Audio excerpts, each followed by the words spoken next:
Hello friends, welcome to Gomathi's kitchen. இன்னைக்கு நம்ம பார்க்க போற ரெசிபி பாத்தீங்க அப்படினா வரப்போற தீபாவளி ஸ்பெஷலா நல்ல மொறுன்னு தட்டை எப்படி செய்யலாம்ங்கறத பார்க்கலாம். இன்னைக்கு செஞ்சிருக்கிற தட்டை பாத்தீங்கன்னா வீட்ல இருக்கிற புழுங்கல் அரிசி அதாவது இட்லி அரிசியை ஊற வச்சு ஆட்டி பண்ணியிருக்கிறோம். ரொம்ப நல்ல கிறிஸ்பியா இருக்கிறதோட செம்ம டேஸ்டா இருக்குங்க. கட்டாயம் ட்ரை பண்ணி பாருங்க. ரொம்பவே ஒரு ஈஸியான ரெசிபியும் கூட. நம்ம சேனல்ல பாத்தீங்கன்னா 2-3 மெத்தட்ல தட்டை ரெசிபி போட்டிருக்கிறேன். அந்த ரெசிபியோட லிங்க் அதே மாதிரி மற்ற தீபாவளி பலகாரங்கள் செய்யக்கூடிய ரெசிபியோட வீடியோ லிங்க் எல்லாமே தனித்தனியாக கீழே டிஸ்கிரிப்ஷன்ல கொடுத்துருக்கிறேன். ஸோ வீடியோவை ஸ்கிப் பண்ணாமல் பார்த்து தெரிஞ்சுக்கோங்க. இப்போ வாங்க இந்த தட்டை எப்படி செய்யலாங்கிறத பார்க்கலாம். கோமதிஸ் கிச்சனை சப்ஸ்கிரைப் பண்ணாதவங்க சப்ஸ்கிரைப் பட்டனை ப்ரெஸ் பண்ணிக்கோங்க. உடனுக்குடனே அப்டேட் வேணும் அப்படின்னா பக்கத்தில் இருக்க பெல் பட்டனில் ஆல்ங்கிற ஆப்ஷனை மறக்காமல் ப்ரெஸ் பண்ணி வச்சுக்கோங்க. இப்போ இன்னைக்கு தட்டை செய்கிறதுக்காக நான் எடுத்துருக்கிறதுன்னு பார்த்தீங்கன்னா இட்லி அரிசி எடுத்துருக்கிறேன். இட்லி அரிசிக்கு பதிலாக சாப்பாட்டு புழுங்கல் அரிசி, ரேஷனில் கொடுக்குற புழுங்கல் அரிசி எது வேணால் எடுத்துக்கலாம். ரேஷன் அரிசினா மட்டும் நல்லா ஒரு 10 தடவை கழுவிட்டு ஊற வச்சுக்கோங்க. இன்னைக்கு எடுத்துருக்கிற தட்டைக்கு அளவுன்னு பார்த்தீங்கன்னா மெஷரிங் கப்பில் நல்லா தலை குவிச்சு எடுத்துருக்கிறேன் 2 கப்பு, கிட்டத்தட்ட 1/2 கிலோ அளவுக்கு எடுத்துருக்கிறேன். தலை தட்டி அப்படின்னா 2.5 கப்பு எடுத்துக்கோங்க. இதனால் ஒரு 2-3 தடவை கழுவிட்டு ஒரு 3 மணி நேரம் நல்லா ஊற வச்சு எடுத்துக்கோங்க. இப்போ இதை ஊற வைக்கிறப்பே பார்த்தீங்கன்னா இந்த தட்டைக்கு காரத்துக்கு தகுந்த மாதிரி மிளகா காரத்துக்கு தகுந்த மாதிரி எடுத்துக்கோங்க. நான் வந்து ஒரு 20 வரமிளகாய் எடுத்து இந்த மாதிரி சுடுதண்ணியில் போட்டு ஊற வச்சுருக்கிறேன். இந்த மாதிரி ஊற வச்சு அரைக்கிறப்ப உங்களுக்கு நல்லா அரைப்பட்டு வந்துடும்.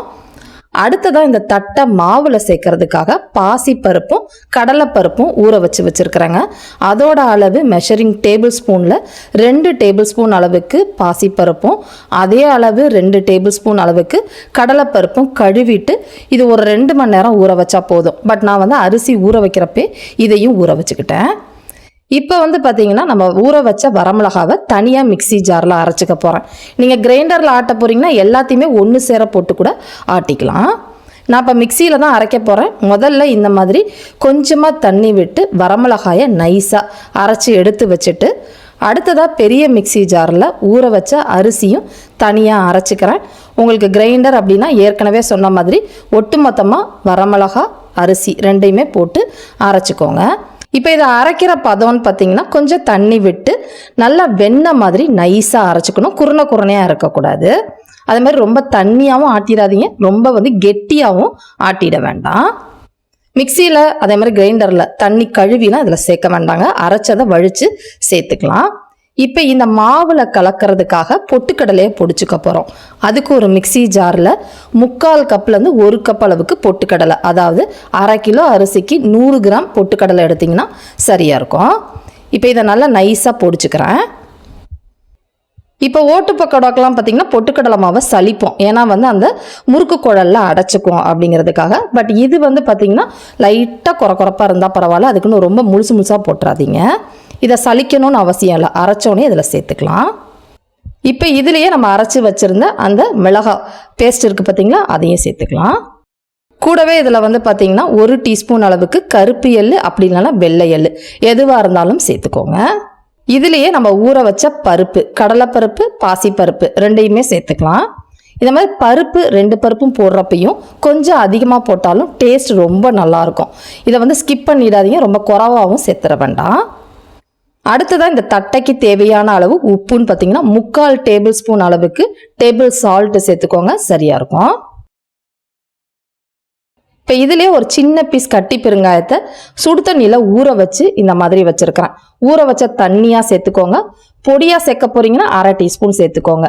ஆனால் வந்து இந்த மாதிரி கட்டி பெருங்காயம் சேர்த்துறப்ப ரொம்ப நல்ல மணமாக இருக்கும், தட்டையாக இருந்தாலும் சரி முறுக்காக இருந்தாலும் சரி. இப்போ இது எல்லாத்தையுமே நல்லா கலந்து விட்டுருங்க. அந்த பொட்டுக்கடலை மாவு போட்டதுக்கு அந்த அரிசியில் இருக்கிற தண்ணியை நல்லா கெட்டிப்பட்டு மாவு சரியாக வரும். உங்களுக்கு இருந்துமே ரொம்ப தண்ணியாக இருக்கிற மாதிரி இருந்துச்சுன்னா நான் மேக்ஸிமம் 1 கப்புன்னு சொன்னேன் இல்லையா, மிச்சத்தை கூட அரைச்சிட்டு சேர்த்துக்கலாம். நான் அவ்வளோதாங்க சேர்த்தேன். அதிகமாக பொட்டுக்கடலை போட்டாலுமே ரொம்ப பொறுன்னு ஆகிடும். அதனால் நான் சொன்ன அளவு மட்டும் பொட்டுக்கடலை சேர்த்துக்கோங்க. இப்போ இதுலேயே உருக்கின வெண்ணெய் சேர்த்துக்க போகிறேன். வெண்ணெய் வந்து பார்த்திங்கன்னா 1 டேபிள் ஸ்பூன் சேர்த்துக்கிறேன். வெண்ணெய் வேண்டாம் அப்படிங்கிறத பட்சத்தில் நல்ல சூடாக இருக்கிற எண்ணெய் 2 டேபிள் ஸ்பூன் சேர்த்துக்கோங்க, சரியாக இருக்கும். இதுலேயே பொடியாக நறுக்கின கருவேப்பிலை இலைகளையும் சேர்த்துக்கோங்க. இப்போ அது எல்லாத்தையுமே நல்லா கலந்து விட்டுறலாங்க. மாவு உங்களுக்கு பார்க்குறப்ப சொன்ன அளவுக்கு கொஞ்சம் தளர்த்தியாக இருக்கிற மாதிரி இருக்குங்க. ஆனால் பொட்டுக்கடலை மாவும் அரிசியும் நேரம் ஆக மாவு இறுக்கம் கொடுத்து வரும். மாவு கன்சிஸ்டன்சி பார்த்தீங்கன்னா உங்களுக்கு தெரியும், இந்த அளவுக்கு தான் இருக்கணும். ரொம்ப தண்ணியாக கையில் பிசுபிசுன்னு ஒட்டக்கூடாது. அதே மாதிரி ரொம்ப கெட்டியாக பூரி மாவு பதத்துக்கும் இருக்கக்கூடாது. இந்த அளவுக்கு கலந்துக்கோங்க. இப்போ இந்த தட்டை தட்டுறதுன்னு பார்த்தீங்கன்னா பாலித்தீன் ஷீட்டில் தட்டுனீங்க அப்படின்னா உங்களுக்கு ஈஸியாக இருக்கும். கையில் ஒட்டுற மாதிரி இருந்துச்சுன்னா லைட்டாக எண்ணெய் வேணால் தடவிட்டு தட்டிக்கோங்க. பாலித்தீன் ஷீட் இல்லைன்னா எண்ணெய் கவர்லாம் விற்கிது பார்த்தீங்களா, அதெல்லாம் கூட நீங்கள் யூஸ் பண்ணிக்கலாம். தட்டையை பொறுத்த வரைக்கும் இந்த மாதிரி தட்டிட்டு எடுத்திங்கன்னா ஈஸியாக உங்களுக்கு வந்துடும். இது பார்த்தீங்கன்னா ரொம்ப மெல்லிஸாக தட்டுனீங்கன்னா கிழிஞ்சு போயிடும். இந்த மாவு சாஃப்டாக இருக்கிறதுக்கு ஓரளவு லைட்டாக திக்னஸாக இந்த அளவுக்கு நீங்கள் தட்டிக்கிட்டிங்கன்னா சரியாக இருக்கும். ஒரு பேட்சுக்கு ஏற்ற மாதிரி நீங்கள் எத்தனை தட்டை வேணுமோ அதுக்கேற்ற மாதிரி தட்டிக்கோங்க. இப்போ தட்டை பொரிக்கிறதுக்கு எண்ணெய் ஓரளவு காஞ்சிருச்சுங்க. இப்போ நம்ம தட்டைகளை ஒன்று ஒன்று அந்த எண்ணெயில் போட்டுடலாம். சட்டி எத்தனை கொள்ளுதோ அதுக்கேற்ற மாதிரி தட்டைகளை சேர்த்துக்கோங்க. தட்டையை பொறுத்த வரைக்கும் நல்லா கிறிஸ்பியாக இருக்கிறதுக்கு முக்கியமாக கவனிக்க வேண்டியது இந்த வறுக்கிற மெத்தடு தான்.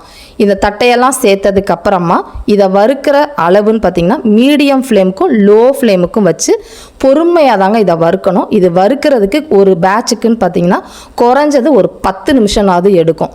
பொறுமையாக இந்த மாதிரி வறுக்கிறப்ப தான் இந்த தட்டை நல்ல கிறிஸ்பியாக இருக்கும். இப்போ பார்த்தீங்கன்னா ஓரளவு 3/4 இந்த தட்டை வெந்துருச்சு ஃபஸ்ட்டு பேட்சில். இதை எடுத்து தனியாக வச்சுடுங்க. இப்போ அடுத்த பேட்சையும் அதே மாதிரி ஒரு 3/4 வெந்ததுக்கு அப்புறமா ஏற்கனவே ஃபஸ்ட்டு பேட்சில் வறுத்துருந்தோம் பார்த்தீங்களா, அந்த தட்டையை இதில் சேர்த்துக்கோங்க. இதுக்கு பேர் பார்த்தீங்கன்னா டபுள் ஃப்ரை மெத்தடுன்னு சொல்லுவாங்க. இந்த மாதிரி வறுக்கிறப்ப இன்னுமே நல்லா உங்களுக்கு கிறிஸ்பியாக இருக்கும். நம்ம 3/4 தான் வறுப்பட்டுருந்துச்சு. இதில் மிச்ச 1/4 வறுப்பட்டு நல்ல நிறமும் மாறி நல்ல மொறுன்னு இருக்கும். கட்டாயமாக இந்த மெத்தடில் ட்ரை பண்ணி பாருங்கள், செம்மையாக கிறிஸ்பியாக இருக்குங்க. இப்போ நம்ம எடுத்த எல்லா மாவுலையுமே இந்த மாதிரி வறுத்து எடுத்து வச்சுட்டேன். கொஞ்சம் கூட எண்ணெய் உரியாது நல்ல கிறிஸ்பியாக செம்ம டேஸ்ட்டாக இருக்குங்க. இதை நீங்கள் ஒரு ஏர்டைட்டான பாக்ஸில் ஒரு 30 நாள் வரைக்கும் ஸ்டோர் பண்ணிக்கலாம். அதே கிறிஸ்பினஸோட செம்ம டேஸ்ட்டாக இருக்கும். கட்டாயம் ட்ரை பண்ணுங்கள். இதே மாதிரி அளவுகளோட இந்த புழுங்கல் அரிசி தட்டையை நீங்களும் செஞ்சு பாருங்கள். செஞ்சு பார்த்துட்டு எப்படி இருக்குது அப்படிங்கிறத கமெண்ட் பண்ணுங்கள். வீடியோ பிடிச்சிருந்தாலும் கமெண்ட் பண்ணுங்கள். லைக் பண்ணுங்கள், ஷேர் பண்ணுங்கள். மறக்காமல் கோமதிஸ் கிச்சன் சேனலையும் சப்ஸ்கிரைப் பண்ணி வச்சுக்கோங்க. தேங்க்ஸ் ஃபார் வாட்சிங்.